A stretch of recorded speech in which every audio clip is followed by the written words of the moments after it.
Hello friend, young India GS centre में आपका स्वागत है। और हमारा ये जो बीपीएससी है, आज से जो बीपीएससी जो एग्ज़ाम कंडक्ट करती है उसका प्रीवियस ईयर हम करेंगे। ठीक है, सबसे पहले हमने उठाया सल्तनत काल यानी मध्यकाल। यानी भारतीय इतिहास को 3 कालों में बांटा गया है: प्राचीन काल, मध्यकाल और आधुनिक काल। तो आज आज हम जो हमारा जो सीरीज स्टार्ट हो रहा है प्रीवियस ईयर, पर डे एक वीडियो मिलेगा आपको। तो ये दिल्ली सल्तनत है। ठीक है, दिल्ली सल्तनत में सबसे पहले कौन था? गुलाम वंश। उसी के बारे में, गुलाम वंश से संबंधित जो भी है, यानी दिल्ली सल्तनत का जो भी इंपॉर्टेंट क्वेश्चन है हम इसमें करेंगे। पहला हो गया गुलाम वंश से संबंधित। ठीक है, चलो। दिल्ली सल्तनत के किस सुल्तान को लाख बख्श कहा जाता है? यानी लाख बख्श किसे कहा जाए? लाख यानी लाखों का, बख्श किसे कहते हैं? तो कुतुबुद्दीन ऐबक है, वो लाखों रुपया गरीबों में दान करते थे, इसलिए कुतुबुद्दीन ऐबक को लाख बख्श कहा जाता है।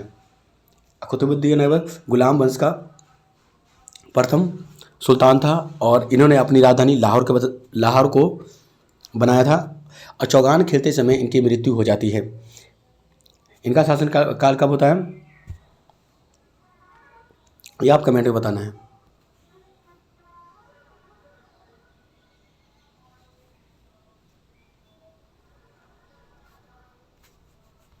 आंसर दिख रहा है आपको, उसको ध्यान नहीं देना, बस आप ये डिस्कस जो हो रहा है आपका रिवीजन, उसको ध्यान देना, जो एक्सप्लेन कर रहे हैं उसी को ध्यान देना है।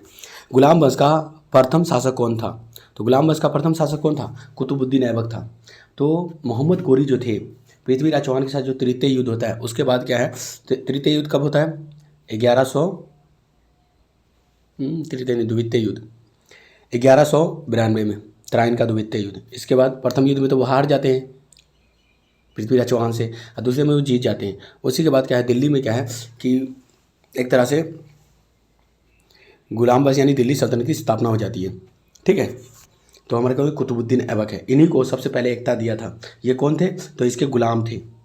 ठीक है, नेक्स्ट। कुतुबुद्दीन ऐबक की राजधानी थी, मैंने आपको पीछे बता दिया क्या थी, लाहौर। इनकी राजधानी लाहौर थी।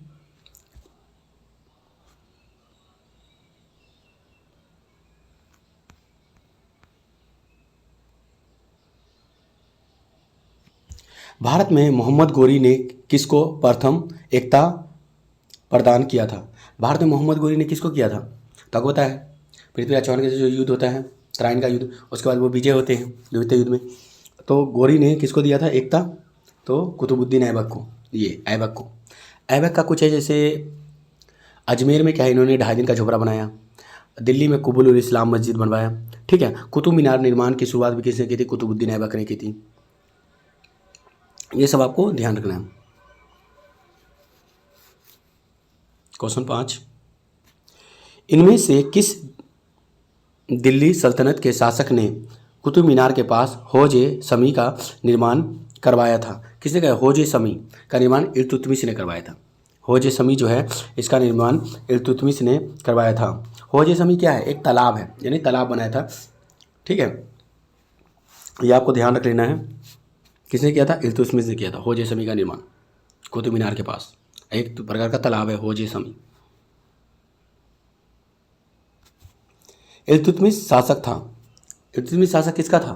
तो ये देखो, ये गुलाम वंश का शासक था। कुतुबुद्दीन किसका गुलाम था? तो मोहम्मद गोरी का था। मोहम्मद गोरी का गुलाम कौन था? इल्तुतमिश था। इल्तुतमिश, तो इसलिए इल्तुतमिश को क्या कहते हैं? गुलामों का गुलाम कहते हैं, क्योंकि आप देखेंगे कि गोरी का गुलाम कुतुबुद्दीन ऐबक है। कुतुबुद्दीन ऐबक का गुलाम कौन है? तो इल्तुतमिश है। इसलिए गुलामों का गुलाम किसको कहा जाता है? इल्तुतमिश को कहा जाता है। और इल्तुतमिश को ही दिल्ली सल्तनत का वास्तविक शासक कहा जाता है, क्योंकि इन्होंने जो सल्तनत है उसको विस्तार किया था।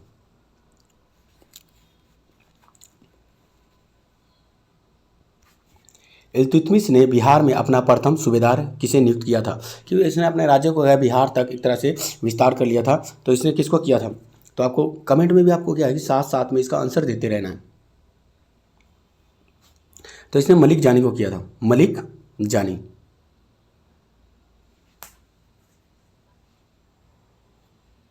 Answer D. नेक्स्ट, इक्तादारी प्रथा प्रारंभ की गई थी। ऐसे देखो, एकता तो उन्होंने दिया था, गौरी ने किसको, कुतुबुद्दीन ऐबक को दिया था। वह भारत में जो है इक़्तिदारी का एक तरह से इक़्तिदारी प्रथा जो है इसको प्रारंभ किसने किया था, तो इल्तुतमिश ने किया था। इल्तुतमिश की बेटी कौन थी, रजिया सुल्तान थी। वो भारत की प्रथम महिला शासिका बनती है। कौन, रजिया सुल्तान। ये आपको ध्यान रखना है।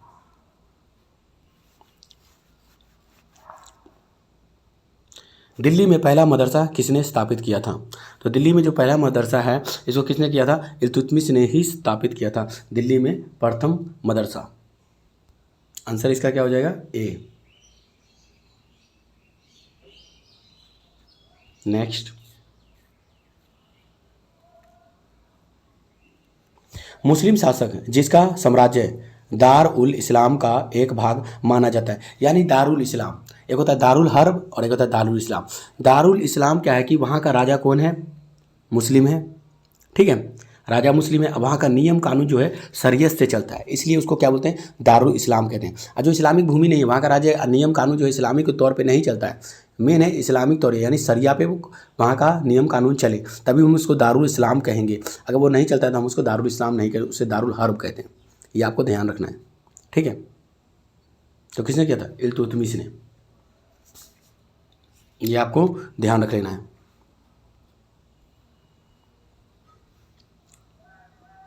कुतुब मीनार किसके द्वारा पूरा किया गया था, प्रारंभ किसने किया था कुतुब मीनार का, तो आपको पता है कुतुबुद्दीन ऐबक ने।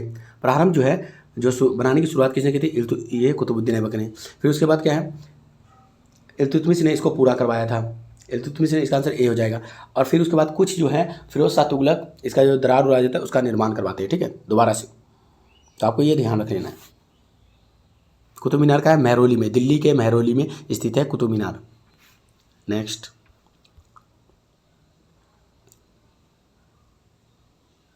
विग्रराज चतुर्थ ने अजमेर के 2.5 दिन का झोपड़ा नामक मस्जिद के पहले किसका निर्माण किया था। जो विग्रराज चतुर्थ है उसने वो किसका निर्माण किया था, तो वहाँ एक कॉलेज था, क्या था, संस्कृत विद्यालय था, ठीक है। उसके बाद क्या, कुतुबुद्दीन ऐबक ने इसको मॉडिफाई किया, इसको मस्जिद का रूप दे दिया, इसलिए इसको क्या बोलते हैं, 2.5 दिन का, ऐसा माना जाता है 2.5 दिन में इन्होंने इसका थोड़ा बहुत, अभी भी उसमें जाओगे तो कहीं कहीं कमल उमल का फूल बना हुआ दिखेगा, ठीक है। तो क्या है ये 2.5 दिन का झोपड़ा का निर्माण किसने किया, तो आप बोलोगे कुतुबुद्दीन ऐबक ने। मगर इससे पहले क्या था, इसको विग्रराज चतुर्थ ने बनाया था, ये एक सांस्कृतिक विद्यालय था। ये आपको ध्यान रखना है। नेक्स्ट,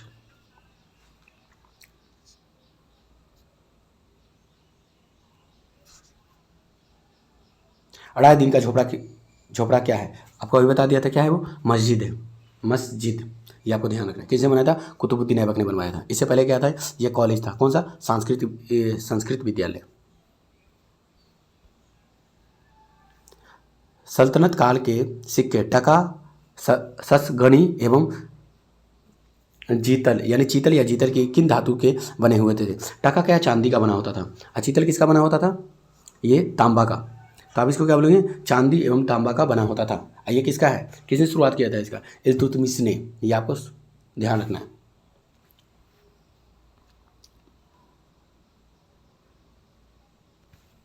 अपने सद्गुणों के बावजूद रजिया सफल नहीं हुई, क्योंकि उच्च वर्ग जो है उसमें क्या, उच्च वर्ग के जो अमीर लोग हैं वो जो एक औरत जो शासन करेगी, और इस्लामिक तौर पर ये तरह से सही नहीं माना जाता होगा, तो इसलिए क्या हुआ कि रजिया सुल्तान जो है उस समय जो उच्च वर्ग के लोग थे उन्होंने इसका विरोध किया, वो नापसंद करते थे। रजिया क्या है कि काबा पहन के आती थी, तो उसका भी, अब वो दरबार में जब आती थी तो काबा पहनती थी, तो इसलिए लोग इसका विरोध करते, ठीक है। एक तरह से ऐसा कहा जाता है रजिया सुल्तान को किसने चुना था, जनता ने चुना था, ठीक है। ये आपको ध्यान रख लेना है। तो अच्छी सफल क्यों नहीं हो सकी, क्योंकि उच्च वर्ग के लोग इसका विरोध करते थे। ये ध्यान रख लेना। अमीर ए शिकार की पदवी पर बलबन को किसने नियुक्त किया था, तो किसने किया था, ये एक तरह से रजिया सुल्तान के समय ही अमीर ए शिकार की जो पद है उस पर इसकी नियुक्ति करते हैं नसरुद्दीन महमूद शाह।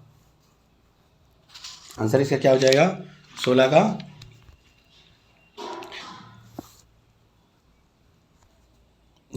अमीर ए शिकार की पदवी और बलबन को किसने नियुक्त किया था, तो मैंने बताया था ये रजिया सुल्तान ने किया था। किसने, रजिया सुल्तान ने इसको नियुक्त किया था। आपको ये ध्यान रखना है।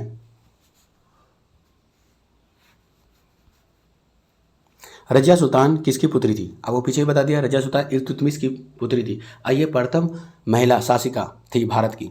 ठीक है, आपको ये ध्यान रखना है। इसका शासनकाल कितना था? 1236 से लेकर 1240 तक।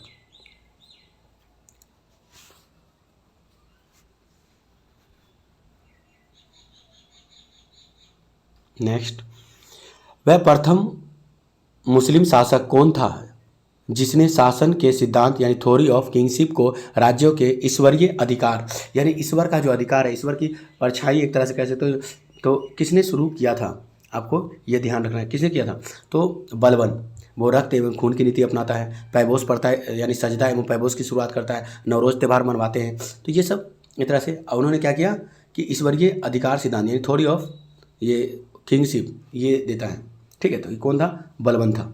इन्होंने क्या क्या शुरू किया? अब सिजदा एवं पैबोस, सजदा जो झुक के, पैबोस पैर चूमना, ऐसे हाथ चूमना, ये सब चीज़ इन्होंने स्टार्ट किया था। रक्त एवं खून की नीति, इनके शासन पद्धति को क्या बोलते हैं? रक्त एवं खून की, रक्त एवं लोह की नीति कहते हैं। खून नहीं, रक्त एवं लोह की नीति कहा जाता है। ये आपको ध्यान देना है। नेक्स्ट, किस दिल्ली सुल्तान ने रक्त एवं लोह की नीति अपनाई थी? किसने अपनाई थी? तो आपको बता दें, बलबन। बलबन। 20वां क्वेश्चन है, राजतब के उसके सिद्धांत का प्रतिष्ठित शक्ति और न्याय के सिद्धांतों पर आधारित थे। बलबन के बारे में यह शब्द किसने कहा था? तो ये शब्द किसने कहा था? आपको साथ साथ में क्या है कि कमेंट में भी ये बताते रहना है कि किसने कहा था। तो इसको किसने किया था? जियाउद्दीन बर्नी। ठीक है, जियाउद्दीन बर्नी कहते हैं। आंसर इसका क्या हो जाएगा? तो आंसर इसका हो जाएगा बी। नेक्स्ट, दिल्ली के किस सुल्तान ने सिजदा की परंपरा यानी सिजदा या पैबोस की परंपरा की शुरुआत किसने की थी? तो इसका आंसर क्या हो जाएगा? बी, बलबन। देखो बार बार वही रिपीट हो रहा है, तो आपके ये दिख रहा है कि वो टॉपिक जो है उसका अच्छे से करें उसी से, क्योंकि हिस्ट्री है और जो टॉपिक दिया उसे बाहर तो क्वेश्चन आएगा नहीं, घुमा फिरा कर वही देगा, तो आपको ये ध्यान रखना है। नेक्स्ट, चालीसा ग्रुप की शक्ति को किसने तोड़ा था? तो किसने तोड़ा था? इसको बलबन ने तोड़ा था। आपको ये ध्यान है। इसको बनाया कितना था? तो इल्तुतमिश ने बनाया था। ठीक है, मगर तोड़ किसने दिया था? तो बलबन ने तोड़ा था। आपको ये ध्यान रखना है चालीसा ग्रुप को। नेक्स्ट, तुगरिल खान ने किसके शासनकाल के दौरान विद्रोह किया था? तो किसके शासनकाल के दौरान तुगरिल खान विद्रोह करते हैं? तो आपको ध्यान रखना, बलबन के शासनकाल के दौरान इसका तुगरिल खान जो है वो विरोध करते हैं।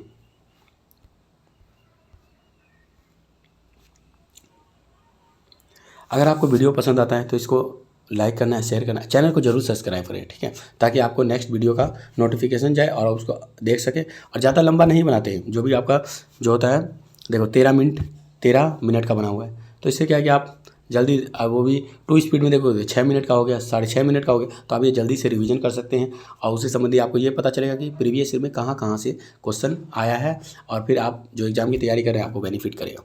ये नहीं है कि ये बीपीएससी के लिए ही है, जैसे बीपीएससी, TRE4 जो भी बीपीएससी एग्जाम करने वो, और अन्य एग्जाम भी जो SSC है, CGL है, UPSC है, उन लोग के लिए भी है। ठीक है, thank you, have a nice day.